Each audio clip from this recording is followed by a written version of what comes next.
आज का जो लेक्चर होगा वो मेथड ओवरलोडिंग और मेथड ओवरराइडिंग पे होगा।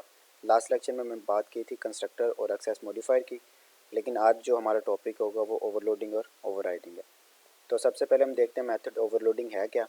डेफिनेशन देखते हैं। When a class has two or more methods with the same name, यानी जब एक क्लास के पास दो या दो से ज़्यादा मेथड एक ही नाम के हों बट डिफरेंट पैरामीटर, लेकिन उनके जो पैरामीटर हैं उनको जो वैल्यू पास की जाती हैं वो डिफरेंट हो, it is known as method overloading. यानी उसको हम क्या कहेंगे, मेथड ओवरलोडिंग।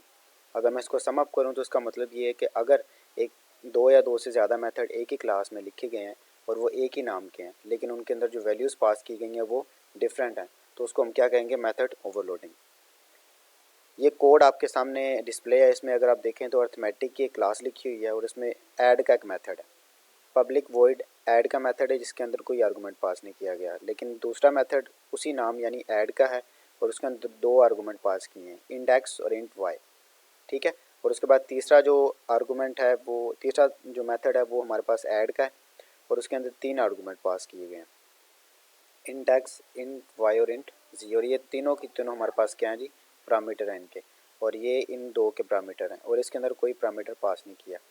तो जब इसको कॉल किया जाएगा तो प्रिंट हुआ आएगा जी नो वैल्यू टू ऐड, और जब इसको कॉल किया जाएगा तो उसमें प्रिंट आएगा सम ऑफ एक्स, यानी जो एक्स की वैल्यू होगी, और वाई, एंड वाई इज़, इन दोनों का सम प्रिंट होगा यहाँ पे। और उसके बाद जब तीसरे को कॉल किया जाएगा तो ये अगर आप देखें तो ये एक नॉन रिटर्निंग बल्कि रिटर्निंग मेथड है, यानी ये वैल्यू को रिटर्न करेगा, ये तीनों को ऐड करेगा रिटर्न के कीवर्ड की वजह से, जहाँ पे इसको कॉल किया जाएगा ये वैल्यू को रिटर्न कर देगा। उसके बाद ये एक मेन का मेथड है और यहाँ पे ये एंड हो रहा है। इसके अंदर एक अर्थमेटिक ऑब्जेक्ट क्रिएट किया गया है और उस ऑब्जेक्ट का नाम A1 है। A1 को सबसे पहले ऐड के मेथड के पास लेके गए ए डॉट ऐड, जिसके अंदर कोई वैल्यू पास नहीं है। तो जब ये कॉल होगा तो नो वैल्यू टू ऐड ये प्रिंट हुआ आएगा।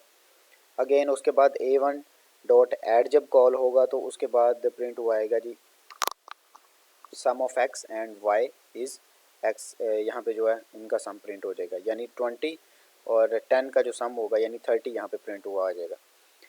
लास्ट पे अगर आप देखें तो यहाँ पे मैंने इंट रिजल्ट का एक वेरिएबल डिक्लेयर किया है और उसको साइन क्या कर रहा हूँ, ए डॉट ऐड, यानी एक ऑब्जेक्ट पकड़ा, ऐड का वो मेथड जहाँ पे तीन आर्गूमेंट रिसीव हो रहे हैं उसके पास ले जाओ और ये तीनों को ऐड करके यहाँ पे वैल्यू रिटर्न कर देगा इसको, और ये रिटर्न हुई वैल्यू किस में स्टोर हो जाएगी, रिजल्ट के अंदर।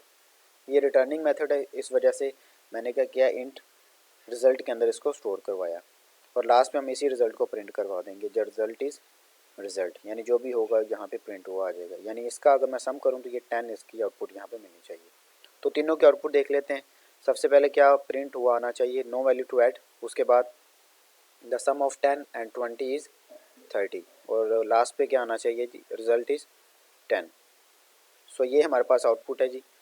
इसको मैंने रन किया और नो वैल्यू टू ऐड पहली आउटपुट ये, दूसरी sum of 10 and 20 is 30, and last पे हमारे पास क्या है, रिजल्ट इज़ 10।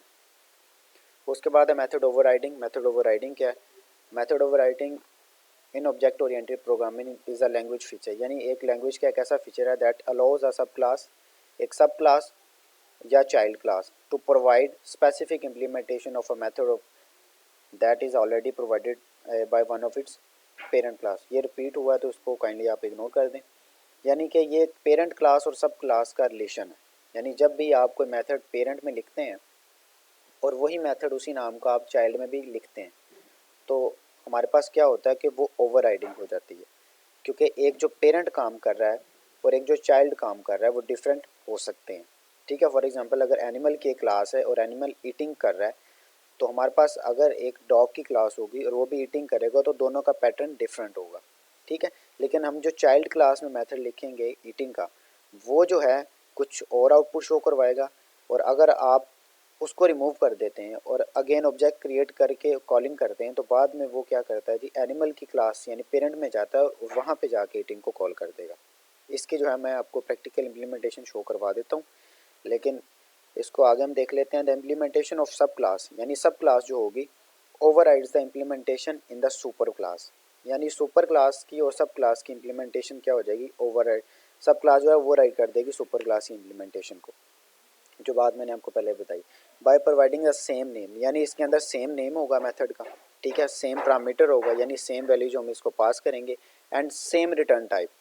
हमने मेथड ओवरलोडिंग में देखा था कि रिटर्न टाइप सेम नहीं हो सकती, यानी वो डिफरेंट भी हो सकती है, लेकिन इसमें हम देखते हैं कि इसके अंदर क्या है, रिटर्न टाइप भी उसकी सेम होगी as in method in the parent class, और वो पेरेंट क्लास में भी वही होगा। ठीक है जी। तो मैं आपको मेथड ओवरलोडिंग की एग्जांपल बताता हूँ। यहाँ पे अगर आप देखें तो एक पब्लिक क्लास एनिमल की क्लास लिखी हुई है और इसके अंदर एक वॉइड ईट का मेथड है। इस मेथड को हमने क्लास में भी डिस्कस किया हुआ है। System dot out dot print ln और एनिमल इज ईटिंग, जब इसको कॉल किया जाएगा तो एनिमल इज ईटिंग प्रिंट हुआ आएगा। उसके बाद जो है वो पब्लिक वॉइड स्लीप का मेथड है और जब इसको कॉल किया जाएगा तो एनिमल इज स्लीपिंग। ठीक है। एक मैंने क्लास लिखी है डॉग की और ये एक्सटेंड हो रहा है एनिमल से, इसका मतलब ये एक हमारे पास क्या है जी, चाइल्ड क्लास है और इसमें भी एक ईट का मेथड है। यानी ये वाला मेथड ईट का और ये वाला डॉग का मेथड, ये दोनों ओवरराइड हो रहे हैं। कैसे पता चलेगा? जब हम रन एनिमल यानी एक वो क्लास लिखेंगे जिसके थ्रू हम इसको रन करवा सकते हैं। तो आपको पता है जब भी रन एनिमल या रन किसी भी क्लास को टेस्ट किया जाता है तो उसके लिए मेन का मेथड होना लाजमी है। तो मेन का मेथड होगा इसमें, तो ये एनिमल की क्लास को रन करवाएगा। जब एनिमल रन होगा तो डॉग ऑटोमेटिकली रन हो जाएगा जब उसका ऑब्जेक्ट क्रिएट करेंगे। उसके बाद यहाँ पे हमने क्या किया जी, यहाँ पे हमारे पास एक ऑब्जेक्ट क्रिएट हुआ है एनिमल के नाम से A1 न्यू एनिमल, और उसके बाद D1 डॉग का ऑब्जेक्ट क्रिएट हो रहा है न्यू डॉग। ठीक है। मैंने क्या किया, D1 डॉट ईट, यानी इसको मैं कह रहा हूँ कि D1 को ले जाओ कहाँ पे जी, ईट के पास। अब ईट का मेथड इधर भी है और इधर भी है। अगर मैं यहाँ पे कॉल कर रहा हूँ D1 डॉट ईट तो यहाँ पे मुझे जो आउटपुट मिलेगी वो कुछ यूँ मिलेगी कि मैं इसको रन करता हूँ दोबारा। ठीक है। यहाँ पे मुझे जो आउटपुट मिलेगी वो मिलेगी जी डॉग इज ईटिंग। ठीक है, ये आपको शो हो रहा होगा, यानी कि जब मैंने इसको रन किया तो मुझे आउटपुट मिल रही है डॉग इज ईटिंग। ठीक है। लेकिन मैं अब ये करता हूँ, इसको मैं पहले क्लियर स्क्रीन करता हूँ ताकि आपको मज़ीद क्लियर हो जाए। अगर मैं यहाँ पे ये काम करता हूँ कि डॉग की क्लास में से ये जो मेथड है, ठीक है जी, ये जो मेथड है इसको मैं क्या कर देता हूँ, यहाँ से रिमूव कर देता हूँ, तब क्या होगा, कंट्रोल एस। ठीक है, कंट्रोल एस करूँगा, मैं दोबारा इसको रन करवाता हूँ। हमारे पास क्या है, javac run animal dot Java compile हो गया, इसका मतलब कोई एरर नहीं है। उसके बाद हम जावा सी हटा देंगे, रन एनिमल आएगा और जावा हटा देंगे। ठीक है। यहाँ पे अब क्या हुआ आ रहा है, प्रिंट एनिमल इज ईटिंग। दोनों में क्या फ़र्क था, पहले हमारे पास आ रहा था डॉग इज ईटिंग और अभी क्या आ रहा है, एनिमल इज ईटिंग। हालांकि मैंने डॉग के ऑब्जेक्ट को लिया है और मैं उसको ये कह रहा हूँ कि आप डॉग के ऑब्जेक्ट को पकड़ो और ईट के पास ले जाओ। डॉग में तो ईट का ऑब्जेक्ट है, ईट का मेथड है ही नहीं, तो वो क्यों कर रहा है, क्योंकि पहले क्या हो रहा था कि एनिमल की क्लास में हमने ईट का मेथड लिखा हुआ है, जब हम डॉग में लिख देते हैं तो वो उसके ऊपर ओवरराइड हो जाता है। ठीक है जी, ओवरलैप हो जाता है।